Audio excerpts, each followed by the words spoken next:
In September of 2023, I spent 23 days traveling around Europe. Here are some tips and secrets I learned about each city so you can prepare for your next trip or get more ideas about what the journey might be like.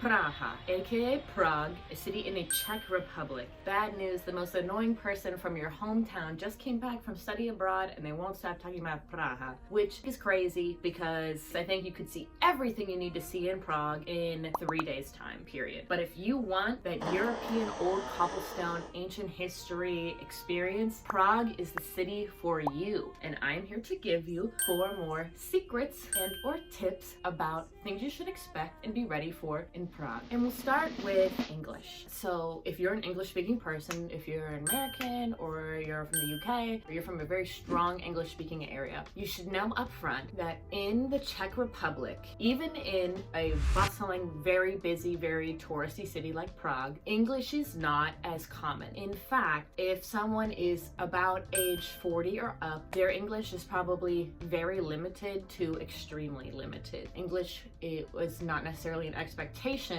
for Gen X, boomers, and above. So keep that in mind when you are trying to have a conversation with someone or ask for help or receive customer service. If someone is receiving 40 or under, the English is probably pretty good. I don't have any footage of this, but I did learn that from a trip we took to the post office. That was an experience we don't have time to talk about, but bureaucracy is crazy in Europe. I also experienced this when I went to the post office in Rome, but we did end up having to go to 2 different tellers waiting for a very long time, and one was a woman who was probably in her late 50s, maybe early 60s, and my friend who I was visiting speaks a very decent, very heavy amount of Czech, I'd say, and she could speak to her, but she was not going to speak English to me. She didn't have interest in speaking English to me, and she couldn't really speak English to me, so that was a real disconnect. Then we had our second teller, who was a woman definitely younger than me. She spoke English no problem, and so I was able to just talk to her and sort out my own male issues. Unfortunately, I really don't know any Czech words to pass on to you besides děkujem means thank you. It's the term for thank you. And then robot is a Czech word. So that's another Czech word I know. There's a third word I know, but I think it might be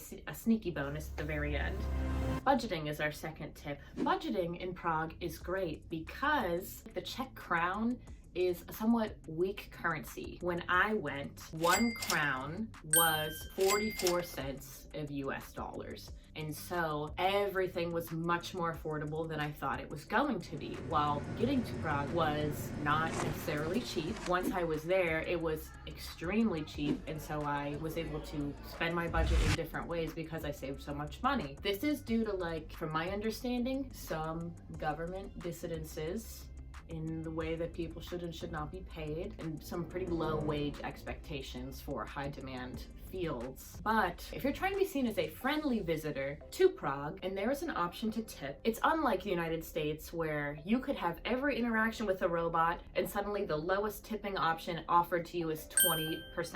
That's not the case in the Czech Republic. Tipping is almost never expected, and it is a huge thank you. It is seen as oh, you really loved my service, thank you so much. In my opinion, 15% is a minimum tip, whatever, and so I was just hitting that, or 20% if they were someone who really took their time with us, because a lot of people in the Czech Republic are not super friendly, even in a customer facing role. They do appreciate that tip wholeheartedly, especially since you're saving money with that budget. Take the time to make sure you put a tip if there's an option for a tip. That is really appreciated in Prague. Number 3, so this is a custom, and this custom is called the Czech stare. This is something my friend Kat told me about, and she said you should expect this on public transport. By the way, public transportation, especially in Prague, is gorgeous, great city to get around in, but there is this custom where if you are sitting on a tram and you're looking around and then you notice someone who's just staring at you, dead staring at you, not smiling, and you lock eyes with them, as an American, my thought would be to wave or to smile. That person's not going to smile back or wave. It is a Czech thing to have the Czech stare and just keep staring at somebody. It's not personal, and that's what she assured me. I did experience that and see that happen to others. So the Czech stare is something you should expect. Don't feel singled out, don't feel targeted. They do it to everybody, including themselves.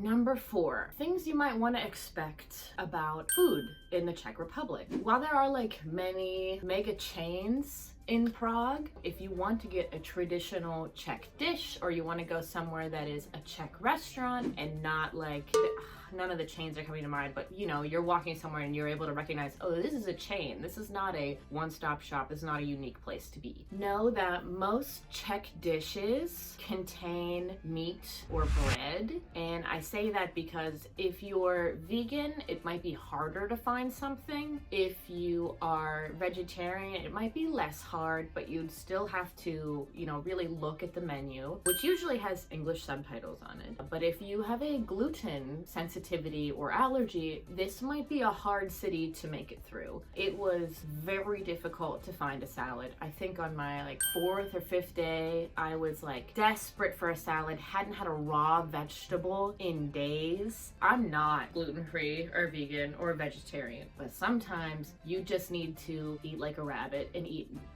things that only came from the earth. And those dishes can be hard to find here. So if you have anything going on with your diet, consider if you are able to give that up or make mistakes if you want to come to Prague. Our bonus tip for this episode is less of a tip and more of a very fun tidbit in my opinion. And this is a Czech term. The term is kafičko, and I'll have to reach out to my friend to find out how to spell kafičko.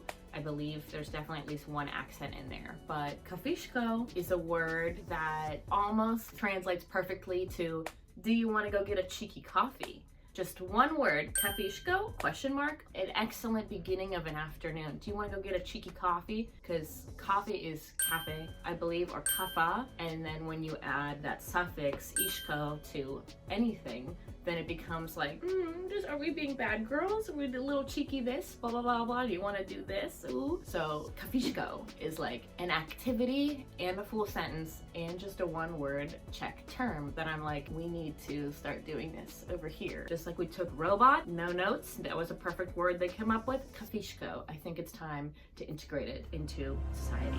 Those are my tips about Praha. You might notice I didn't talk about any of the landmarks. They are all very easy to get to, very beautiful, and you might spend, I don't know, an hour there. The astrological clock, I think we spent 15 minutes in front of. It's just there, and then you walk around. That's what it's like. We just walked over the Charles Bridge. We walked through Prague Castle. Like, these are just beautiful, big things. I was like, it's just here. It's just here. So that's my thoughts on Prague. Ooh, our next city is a fun one. It's a fun one. It's a little more unique. Here is a little sneak peek of our next city. And I will see you then. Thank you so much. Bye-bye. Dziękuję.